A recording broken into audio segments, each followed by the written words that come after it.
This is umkhulu wakho that named you. That named you Elijah. I'm named by the great-grandmother. Okay. Namakako. Okay. To say, Zwelakhe, not Zwelabo.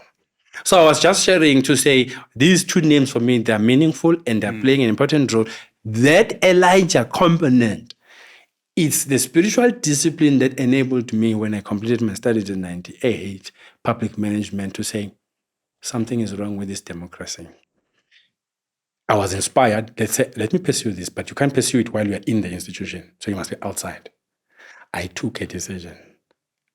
And my small voice said, at least you will have to wait for 20 years. Because 20 years, some of these would have been dead and others will be old, they will be frail, but go expand the capacity of your understanding. What happened in 94? Because you were young. I picked up a very interesting compromises and sacrifices about our country's democracy. So when you ask me a question that says, do you believe in democracy? I will say there are two answers for that. I studied democracy, but I didn't practice it. As in government working, I knew it as a theory. I then had to learn the practical application of it. And I realized another product altogether is no longer democracy. How do I prove that?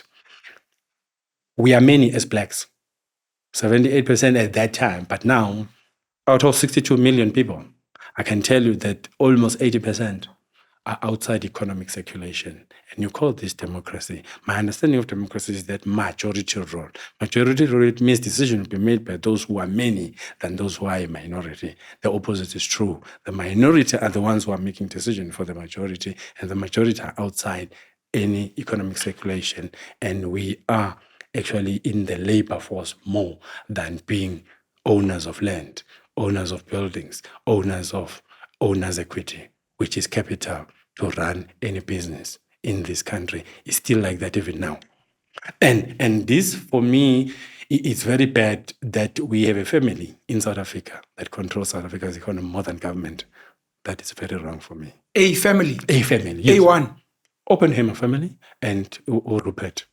Oppenheimer from as far back as Ernest Oppenheimer mkhulu wakhona, the grandfather to Nikki Oppenheimer. Both three, they are running South African economy. They control the mining sector. They control not just mining sector, by the way. People, they think they are about mining. They diversified across all the retail in South Africa, property, farming. And then this is what they used to do, which I picked up during my 24 years. They would influence government through their opposition. So those who will win government will be a ruling party, Abelung.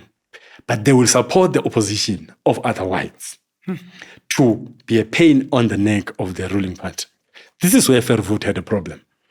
Verwoerd gets told by Professor Hoek from University of Pretoria to say, do you know that as a Prime Minister of South Africa, you don't control the economy? It's controlled by Oppenheimer and Rupert. What Verwoerd, where is evidence of that? Or Hamburg gather evidence from Niguez? I said, I can't stand up in Parliament and talk about this thing when I don't have evidence. He compiled a report. On the 6th of September, 1966, he stood up in Parliament before he could even stood up. Dimitri Tsafendas stood up, came in through Parliament with a glass of water, pretending to be bringing water to the president, whereas he was hiding a knife. Used that knife to stab the president right in full view of everyone.